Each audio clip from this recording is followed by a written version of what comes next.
رشيد واحد الشاب اللي بسبب واحد الكتاب ديال السحر غادي يحضر واحد الجنيه وبالليله والنهار غادي يلقى راسو مزوج بها. فمني غادي يحاول انه يبعد عليها غادي تحمق وغادي تخليه يخرج للزنقه عريان بلا حوايج. الاحداث ديال هذه القصه حقيقيه ووقعوا بالضبط في مدينه خريبكا. ما تزقلوا حتى شي حاجه من هذه الحلقه حيت فيها بزاف ديال الفائده. اول حاجه قبل ما نبداو الحلقه اليوم بغيت نشكر كاع الناس اللي تيدعمونا في الفيديوهات اللي حطينا واللي خلا شي كومونتير واللي خلا شي بارطاج. بغيت نقول لكم شكرا بزاف. ما نطولش عليكم، سير جيب شي كويس القهوه ونبداو هذا الفيديو على بركه الله.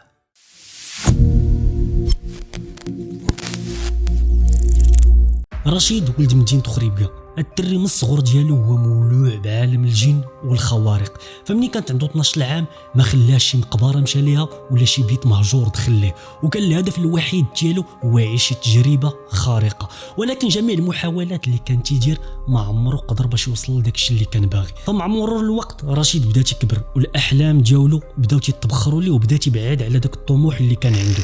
فمني غادي يكمل 22 سنه غادي توفى الجد ديالو اللي كان ساكن في النواحي تاع خريبكا.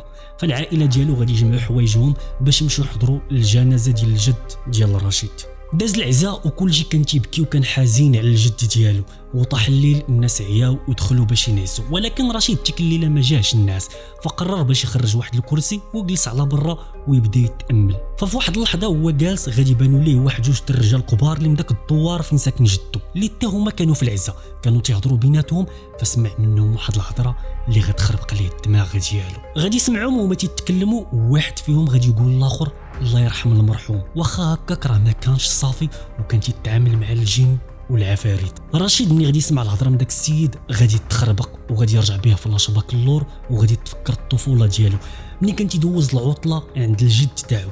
فتفكر انه ملي كان تيمشي لتما ما كانش يبان ليه جدو على مده طويله. فملي كان تيسول الجد تاعو فين هو تتقول ليه راه سات عليه في البيت وتيقرا القران. وتفكر باللي كانوا تيجيو عنده العيالات تاع الدوار وما كانش عارف علاش تيجيو كاع. هنا رشيد غادي يعاود تاني يحيا فيه داك الهوس ديالو بعالم الجن وغادي يقرر يمشي لداك البيت تاع جدو. فداك الشيء اللي غادي يدير غادي يمشي تيتسلت بلا ما يفيق حتى شي واحد وغادي يدخل لداك البيت. فمني دخل داك البيت لقى عامر بالغبره وفيه بزاف ديال الكتب اللي باينه عليهم انهم قدام. فهو تدور عينيه وسط البيت غتبان ليه واحد الصندوقه ديال الخشب. غادي يمشي ليها وغيحلها غيلقى وسطها واحد الكتاب. ملي غادي يهزو غادي يقراه غادي يلقى العنوان ديالو شمس المعارف الكبرى. رشيد كان عارف مزيان القيمه ديال هذا الكتاب وعارف بان اغلب السحره في العالم تيستخدموه. غيقبض داك الكتاب ويديرو تحت حوايجو ويخرج من البيت غيرجع باش ينعس. فمني غادي يصبح الحال غادي يقول لوالديه راه خصني نمشي لخريبكا راه عندي شي غرض ضروري باغي نقضيه تما. رشيد غيشد الطريق وغيدخل لدارهم وغيغتنم الفرصه ما حيت ما كاين حتى شي واحد في الدار. غيجبد داك الكتاب وغيبدا يتصفح الورقات ديالو ولكن ما غادي يفهم حتى شي حاجه لانه كان عامر بالطلاسيم وكتابات اللي ما مفهوميش. وهو تيتصفح وتيدوز في الوراق ديالو غيلقى واحد الورقه بين جوج صفاحي اللي كان مكتوب فيها لتحضير جنيه وتملكها ولكن مراد ولكن ما كايناش شي حاجه حيت البقايا ديال الكتبه مقطوعه من ديك الورقه. ولكن رشيد غادي يفهم حاجه وحده ان الطلسم اللي قدام هذه الورقه هذه غادي يعاونو باش يحضر جنيه. هنا رشيد ما غاديش يتردد ولو لحظه وحده، غادي يجيب واحد الثوب بيض وغيجيب الفاخر وغيدكو تيفرتو مزيان وغيفرش هذاك الثوب في الارض وغادي يرسم فيه داك الطلسم اللي كاين في ديك الورقه.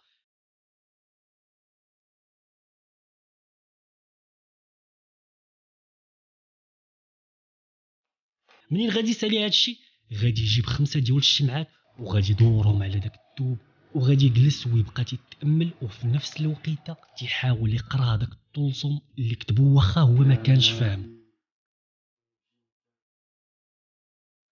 رشيد في هذا الوقت غادي يحس بشي حاجه غريبه كاينه من موراه. فمني غادي يتقلب ما غادي يبان ليه والو.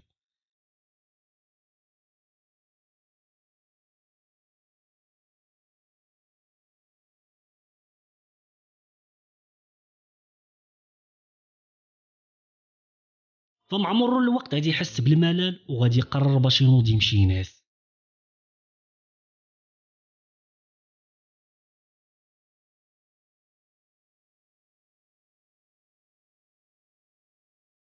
غادي يحط راسو باش ينعس ولكن في ديك الليله غادي يحلم راسو قبض في يد واحد البنت اللي كانت زوينه بزاف ودايرين بهم بزاف ديال الناس محتفلين بهم بحال انه كاين وسط شي عرس.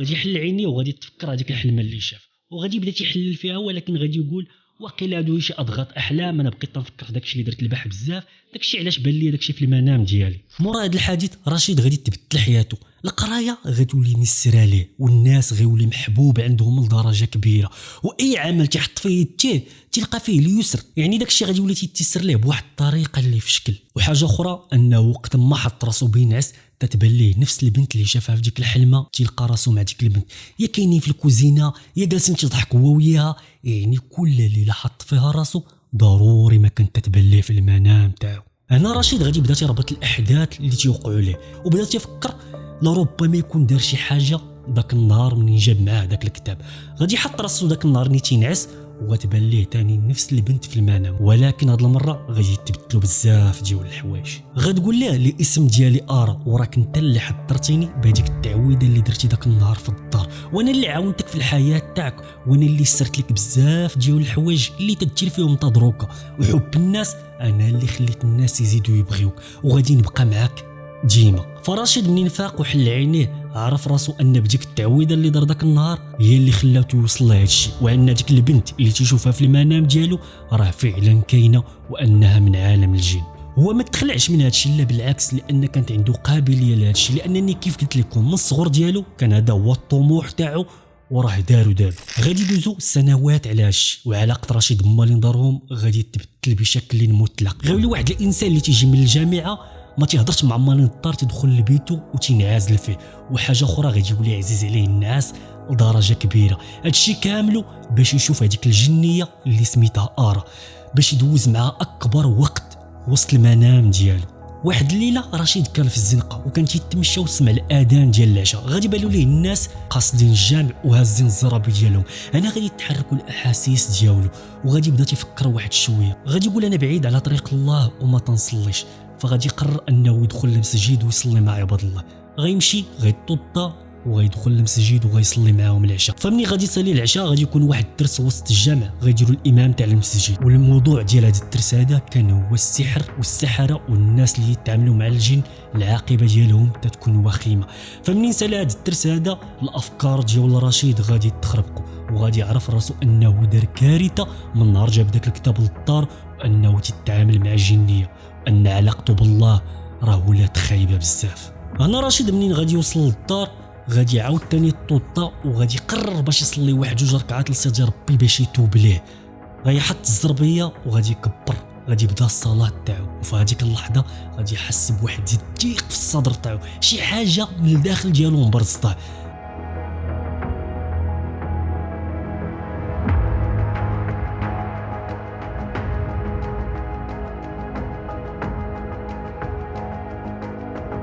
غادي يكمل الصلاه تاعو، ومني غادي يسالي غادي يحس براسو عرقان وبحال مبورش، شي حاجه ضاره من الداخل ديالو. غادي يقرر باش يمشي ينعس ويتكا واحد شويه.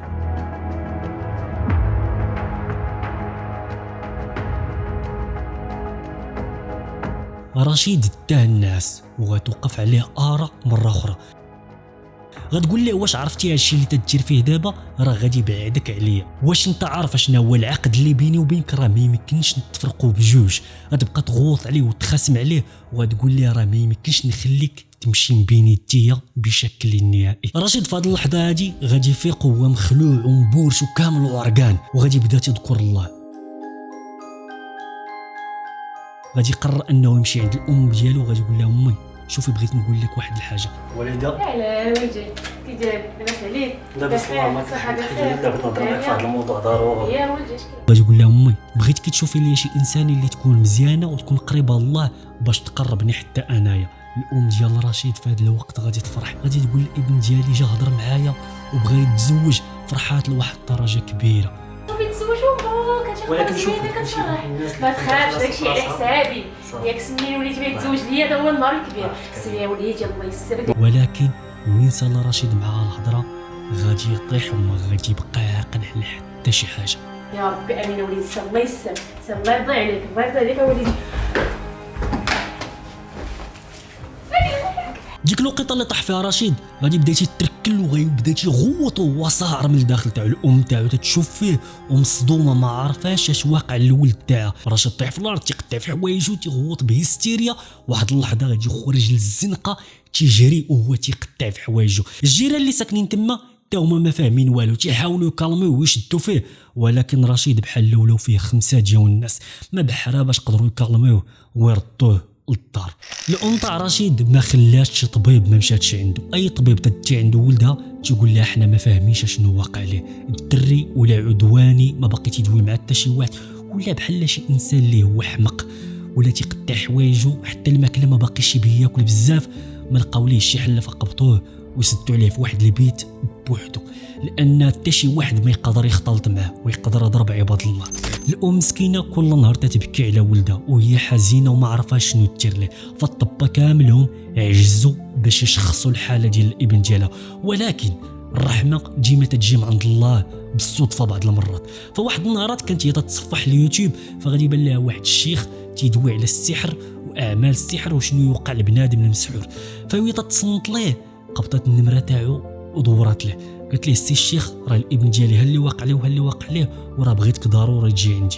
فداك الشيء اللي غادي يوقع، غادي يجي عند هذاك الشيخ للدار وغتوري الابن ديالها اللي كان في واحد الحاله يرثى لها. غادي يقول لها الشيخ واش ممكن تديني البيت اللي كان جالس فيه قبل ما يوقع ليها الشيء. غتقول ليه مرحبا، غتدخلوا لهذاك البيت.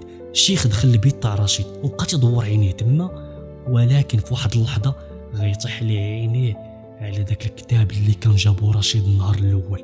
فغادي يقبطوا الشيخ في التي وغيقول للام ديالو منين جاب ولدك هذا الكتاب، واش عارفه شنو هذا الشيء اللي عندك في الدار؟ والام مسكين مصدومه ما فاهمه حتى شي حاجه. قالت ليه شنو هذا؟ قال لها هذا راه شمس المعارف الكبرى، هذا الكتاب راه ديال السحر وماشي اي سحر، هذا الكتاب راه ديال السحر الاسود. فمن بعد من نشرح لها بقات تتصفح في الصفحات ديال الكتاب وغادي تطيح في نفس الورقه اللي طاح فيها رشيد النهار الاول، اللي قلت لكم كانت مدفونه بين جوج وراقي، واللي كان مكتوب فيها لتحضير الجنيه وتملكها، ولكن والبقيه ديال الكتبه ما مكتوباش، كانت مقطوعه. هنا الشيخ غادي يفهم مزيان اشنا هي الكارثه اللي طيح فيها رشيد.